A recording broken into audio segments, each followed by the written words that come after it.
শুভ সকাল আমার প্রিয় পরিবার, তোমরা সকলে কেমন আছো? আশা করছি যে যেখান থেকে আমার ব্লগটি দেখছো সকলে ভালো আছো। তোমাদের আশীর্বাদ ও ভালোবাসার সাথে নিয়ে আজকের একটি নতুন ব্লগ শুরু করলাম। আজকে হলো বুধবার আর এখন বাজে ঘড়ির কাঁটে ঠিক সকাল 8:30। তো ঘুমের থেকে উঠেই সংসারের সমস্ত বাসি কাজকর্মগুলো শেষ করে নিয়েছি। তারপরে এই দেখো এদিকে চলে এসেছি একেবারে বাসি নাইটিটা ছেড়ে ধুয়ে নিতে। আর আজকে সকাল থেকে উঠেই ভীষণ বৃষ্টি হচ্ছে, তাই আর ব্লগটা করা হয়নি জানো তো। তো এই দিক দিয়ে আমি ঝটপট করে জামা কাপড়গুলো ধুয়ে নিচ্ছি। আর ওই দিক দিয়ে আমার কাজকর্ম শেষ হওয়াতেই দেখি শাশুড়ি মা বসিয়ে দিয়েছেন চা। আর সকাল সকাল যদি বৃষ্টি হয় না, কাজকর্ম করতে ভীষণই বিরক্তিকর লাগে। তো এই দিক দিয়ে আমাদের তো কলে জল 10টা অবধি থাকবে, সেই কারণে 10টার আগে এদিককার কাজগুলো সেরে ফেলারই প্রত্যেক দিন চেষ্টা করি। এদিককার কাজ বলতে সেরকম কিছু নেই, ওই ধরো তোমার বাথরুম পায়খানায় জল ভরতে হয়, তারপর স্নানের জলগুলো ভর্তি করতে হয়। আর এই যে আমি বাসি নাইটি ধুই, চাল ধুই, সকালকার এগুলোই করি। আর হ্যাঁ, ওইদিকে ঘরে 2 হাঁড়ি মতো চালও নিয়ে যায়। ওই ধরো সবজি টবজি কাটতেও তো লাগে, সেই জন্যই কিন্তু জলগুলো নিয়ে রাখা হয় পর্যাপ্ত পরিমাণে। তো এই দিক দিয়ে নাইটিটাও মেলে নিচ্ছি, ওই দিক দিয়ে ডোডোর পাপার সাথে একটু দরকারি কথা বলছিলাম। তো আর কী করবো, সকাল সকাল ঘুমের থেকে উঠেই কিন্তু সংসারের কাজকর্মগুলো শেষ হয়ে গেছে বলে আজকে একটু বেশ হেলে ধুলেই এই কাজগুলো কিন্তু করছিলাম। আর ওরে আজকে সকাল সকালই কাজের জন্য বেরোতে হবে, তাই ও বলছে বেরিয়ে যাবো। আমি না করছিলাম, তবুও কিন্তু বেরোতে হলো বাধ্য হয়ে। তারপর আর কি ঘরে চলে আসলাম, এসে এইদিকে ঘরের বিছানাটা ভালো করে পরিষ্কার করছি। আর আমাদের বিছানার মধ্যে প্লাস্টিক দেওয়া থেকে, যেহেতু আমাদের বাড়িতে ছোট বাচ্চা আছে সেই কারণে, তো প্লাস্টিকের ওপরে তো ডিরেক্ট শোয়া যায় না, সেই কারণে জানো তো এরকম একটা কাঁথা আর একটা কম্বল দিয়ে তারপরে কিন্তু বিছানার চাদরটা পেতে আমরা শুই। তাই এই চাদরটা, তারপর তোমার কাঁথাটা, এগুলো সব গুটিয়ে যায় বলে এগুলো আগে টান টান করে নিলাম, তারপরে বিছানার চাদরটা ভালো করে পেতে নিচ্ছি। আর নিচ দিয়ে কিন্তু ভালো করে চিরুনির সাহায্যে চাদরটা তোমার জাজিনের সাথে, ওই গদি বলে আর কি, গদি আর তোষকের সাথে গুজে দিচ্ছিলাম। এতে করে কিন্তু চাদরটা নড়াচড়া হয় না। আর বাড়িতে ছোট বাচ্চা থাকলে তোমরা তো জানোই যে বাড়ির কি হাল হয়, সেটা আর বলে বোঝানোর মতো নয়। তো এই দিক দিয়ে জানলার পর্দাটা সরিয়ে নিচ্ছিলাম জানো। আর জানো তো আমাদের ঘরে না ভীষণ জলছোপ করছে। এটা আমাদের প্রবলেম না, আমি দেখছি বেশ কয়েকজন মানুষেরও সেই একই প্রবলেমেই ভুক্তভোগী।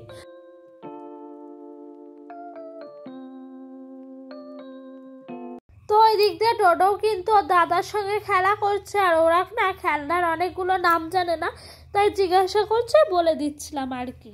কোথায় যাবে? স্কুলে যাবে? পিঠে ব্যাগ নিয়েছ এরকম করে? আর জলের বোতলটা দেখিয়ে দাও বন্ধুদের। হাত ছাড়াও দেখি। ও ফিডারের বোতল নিয়ে স্কুলে যাচ্ছে। তুমি এরকম ভাবে স্কুলে যাবে? স্কুলে কি নিয়ে যাবে টিফিন?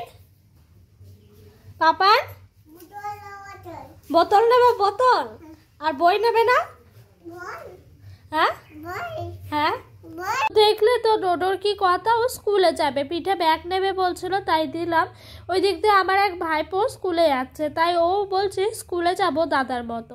তো আর কি করব, পিঠে ব্যাগটা চাপিয়ে দিলাম। এই দেখো ব্যাগের পেছনে কিছু চকলেট লুকিয়ে রাখি।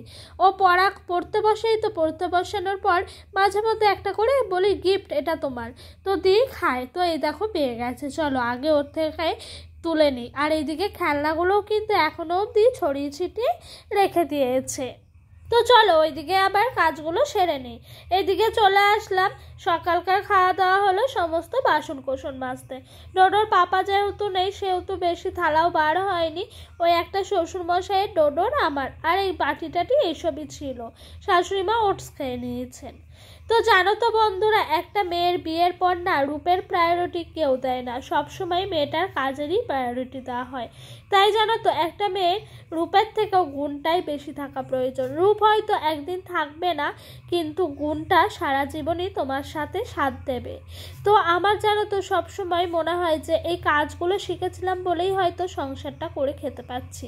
হয়তো কাজগুলো যদি না জানতাম তাহলে হয়তো এই সংসারটাও করা যেত না। তো দেখেছো এই যে কালী হাঁড়ি মাজা এগুলো কিন্তু শিখিনি, তাও কিন্তু অভ্যাস, কাজ করব এনার্জি। বিয়ের আগে বাসন মাজতে জানতাম, কিন্তু এসব কালি হাঁড়ি এগুলো জানতাম না। কিন্তু ইচ্ছে আর কি বলতো গুণ, এটাতেই কিন্তু আজ পরিপূর্ণভাবে সংসারটা করে ফেলতে পারছি। অনেক মেয়ে আমার চোখের সামনে দেখা অনেক রূপ আছে, কিন্তু তাদের যেন সংসারটা হয়নি। অনেক মেয়ের এখন ডিভোর্সের সংখ্যা বেড়ে যাচ্ছে, কেন জানো? ওই যে কাজ পারে না, কাজ নিয়ে অশান্তি। আর জানো তো বেশি রূপ থাকতে নেই, আমার পার্সোনালি এটা মনে হয়। কারণ কি বলতো, সেই মেয়েটা সবসময় নিজের রূপেরই প্রশংসায় মত্ত থাকবে। তবে এটা সবাই করে না, কিছু কিছু মানুষ। আর জানো তো, তোমার মধ্যে যদি গুণটা না থাকে না, তাহলে স্বামীর কাছেও তুমি কিন্তু একটা অবহেলিত পাত্র। কথায় কথায় এটাই শুনতে হবে, তুমি তো এটাও করতে জানো না, ওটাও করতে জানো না, ওই জানো খেতে আর শুতে। এটা কিন্তু আমার তোমার নয়, প্রত্যেকটা ঘরে ঘরেই হয়। তাই আমার মনে হয় এই কাজ কর্ম, সংসার সামলানো, এই গুণগুলোই অবশ্যই একটা মানুষের মধ্যে থাকা উচিত। আর তোমাদের সঙ্গে গল্প করতে করতে ওইদিককার কাজকর্ম শেষ হয়ে গেল, আর এইদিকে চলে এসেছি একেবারে রান্নাবান্নাটা সেরে নিতে। ওইদিকে আলু দিয়ে পেঁয়াজ দিয়ে করব মাছের ডিমের চচ্চড়ি।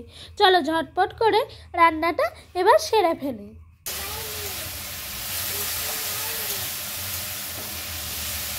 আর এই রান্নাটা জানো তো, আমি বিয়ের আগে থেকে জানতাম এরকম করে মাছের ডিমের চচ্চড়ি করতে। তবে মাছের ডিমটা কালকেকার নেওয়া, আজকে জানো তো বাসি হয়ে গেছে, তাই একটু টেনশন হচ্ছিল যে আবার গন্ধ ছাড়বে না তো। তো এইদিকে দুদিকেই সামলাচ্ছি, ওইদিকে রান্না বসিয়ে দিয়েছি, এদিকে আনাজপাতিগুলো কেটে নিচ্ছি।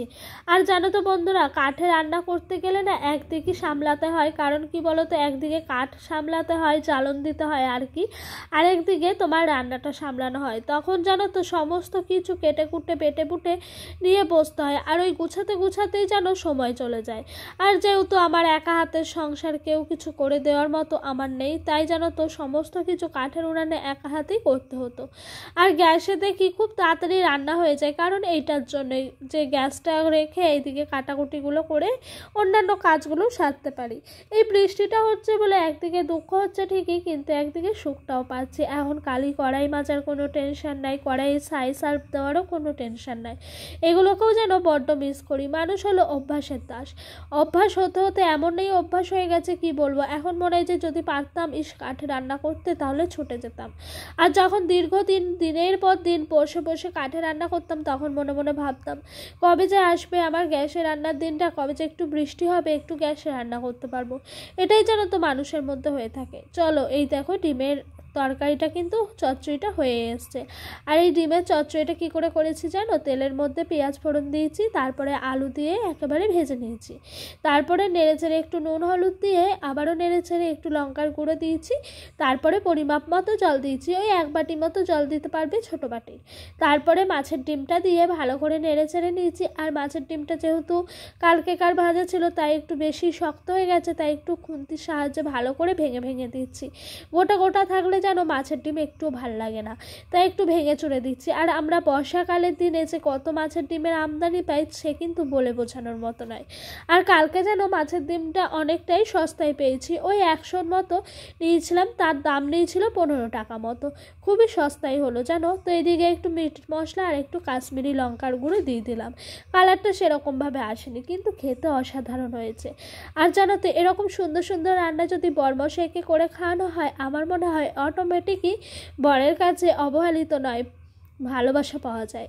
তো আমার ক্ষেত্রেও এরকমটা হয় জানো। বিয়ের পর না আমি সেরকমভাবে রান্নাবান্নার দিকে যেতাম না, করতেই চাইতাম না আর কি। মানে আমার ভালো লাগতো না, যেটাই করতাম শ্বশুরবাড়ির লোক সেটা নিয়ে কিন্তু উল্টোপাল্টা বলতো এটা এরমভাবে করে নাকি ওরমভাবে, খুদ ধরতো আর কি। তো করতাম না বলে, এরকম করে আমাকে বলা হতো বলে জেদ করে আমি এরকম করে রান্না করা তোমার শুরু করেছিলাম। যে যতই আমাকে খারাপ বলতো রান্না নিয়ে, তবুও কিন্তু আমি করা ছাড়িনি। কিন্তু এখন যেন আমার বরমশাই এত প্রশংসা করে, সত্যি আমি মুগ্ধ হয়ে যাই। তখন মনে হয় যে রান্না করে সার্থক। তো যাই হোক, অনেক গল্প করে ফেললাম। আর ওইদিকে দেখো উচ্ছে আলুর তরকারিটাও বসিয়ে দিয়েছি। আর আজকে যেন সংসারে সেরকমভাবে বাজার ছিল না, ওই উচ্ছে ছিল কটা পড়ে, আর মাছের ডিমটা ছিল, তাই ভাবলাম ওটা দিয়ে পেঁয়াজ দিয়ে আলু দিয়ে চচ্চড়ি করি, আর এই দিক দিয়ে উচ্ছেটা একটু আলু আলু দিয়ে ঝোলের মতো করি। আমাদের বাড়িতে জানো তো একটা ঝোল হলে আর একটা যেন মাখা মাখা তরকারি হলেই বাড়িতে সবার খাওয়া হয়ে যায়। সত্যি বলতে ডোডোর পাপা ছেলে মানুষ হলো ভীষণ ভালো জানো। এক একজন ছেলে আছে আমি দেখেছি মানে 2-3 রকম পদ ছাড়া চলেই না, কিন্তু ওর আবার সেসব নাই, ওর হলেই হলো এরকম একটা ব্যাপার।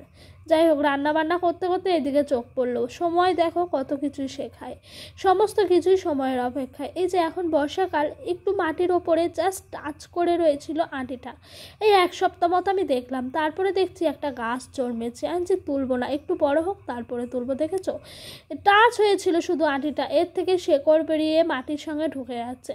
তো ভাবলাম এই যে এই জায়গাটা হলো ইটের, এই যে আমাদের যাওয়া আসার রাস্তা, এখানে কিন্তু গাছটি হবে না, তাই একটু দূরে সরালাম। সময়ই মানুষকে অনেক কিছু শিখিয়ে দেয় জানো তো। যে তোমার সাথে কেউ খারাপ ব্যবহার করলো সেটা নিয়ে মন খারাপ করো না, একদিন সময় আসলে সেই সময়টাই কিন্তু তোমার ওই খারাপ ব্যবহারটা যেটা তুমি উপলব্ধি করেছো সেটার জবাব দেবে। আজ তোমার সাথে কেউ বিশ্বাসঘাতকতা করলো, সেটাও কিন্তু সময়ের অপেক্ষায় বসে থেকো, সময়টাই মানুষের কাছে একমাত্র তোমার উত্তর দেওয়ার যোগ্য। আমাকে অনেকে অনেক কিছু বলেছে, কিন্তু আমি সমস্ত কিছুর মূলেই যেন সময়টাকে আঁকড়ে ধরে বসে আছি। কবে সেই দিনটা আসবে, কবে সেই সময়টা আসবে যেটাই আমি সমস্ত মানুষকে যোগ্য জবাব দেবো। আর সেসব কথা নিয়ে এখন আমি কিছু বলবো না, যদি কখনো ভগবান আমায় সেই সময় দেয় অবশ্যই তোমাদের সাথে সেসব সময়ের কথা শেয়ার করব। আর এই দেখো, এদিক দিয়ে ডোডো খেলা করছিল, খেলতে খেলতে এক ছুট দিয়ে চলে গেল ঠাম্মার কাছে। আর এরকমভাবে খেলনা যে সারাদিনে কত গোছাই বলে বোঝানোর মতো নয়। তো এইদিকে দেখি ঘরটা গোছাতে গোছাতে এই যে ঝুল হয়েছে, কি করব, এই হাতের কাছে ঝাড়ুটা পেলাম, এটা দিয়ে কিন্তু ঝুলটা একটু ভালো করে পরিষ্কার করে দিলাম। আর আমার জানো তো ঘরের মধ্যে যদি এক কোণে এক বিন্দু ঝুল লেগে থাকে না, তাহলে মনটা যে ছটফট করে, তখন মনে হয় যে কতক্ষণ ওই ঝুলটাকে ছেড়ে আমি ঘর থেকে বিদায় করব। এরকমটাই সবসময় আমার হয় জানো তো বন্ধুরা। এতে করে জানো তো ডোডোর পাপা অনেকটাই আমাকে কেয়ারিং করে, যে সারাদিন একটা মানুষ এত কাজ কিভাবে করে। এক এক সময় আমাকে বলে বাচ্চা সামলাও, ঘর পরিষ্কার করো, ঘর একদম পরিপাটি টিপটাপ রাখো, সেটাই হলো সব থেকে নিজের গুণ জানো। তো কথা বলতে বলতে দেখো এদিকে এসছি, 1 বোতল মতো জল ভরলাম। তো ওই দিক দিয়ে কিছু জল ভরবো, আর একটা ভাইজি আছে ওর সঙ্গে গল্প করছিলাম। ও বলছে এই থালাগুলো পেতে রেখেছো কেন, ও কিন্তু জানে, তার সত্ত্বেও বলছে আজ বৃষ্টি আসবে সেই কারণে বৃষ্টিকে আমরা বরণডালা না সাজিয়ে এই থালা সাজিয়ে ওয়েলকাম জানাই। তো ও বলছে এরকমভাবে হাসাহাসি করছিল। তো এখানে আমাদের জানো তো 3-4টে থালা পাতা থাকে সব সময়, মানে এই বর্ষাকালটার জন্যই। যতদিন না বর্ষাকাল যাবে ততক্ষণ কিন্তু থালা বাটি গ্লাস, তারপরে গ্লাস না, বড় বড় গামলা হাঁড়ি এগুলো সরবে না। বিছানার মধ্যে জানো একটা বড় হাঁড়ি নিয়ে আমার শাশুড়িমা প্রত্যেক দিন ঘুমান, কি যে কষ্ট লাগে মানুষগুলোকে দেখলে, কিন্তু আমার কাছে এখন কিচ্ছু করার নাই। তাই জানো তো এরকম করে গল্প করছিলাম যে আমাদের মতো মাটির বাড়ি কার কার আছে বল। তো হাসাহাসি করছে, বলছে এখনো অনেকের বাড়িতেই আছে, তুমি চেয়েও দেখো। তো আজকের মতো ভিডিওটি এই পর্যন্তই।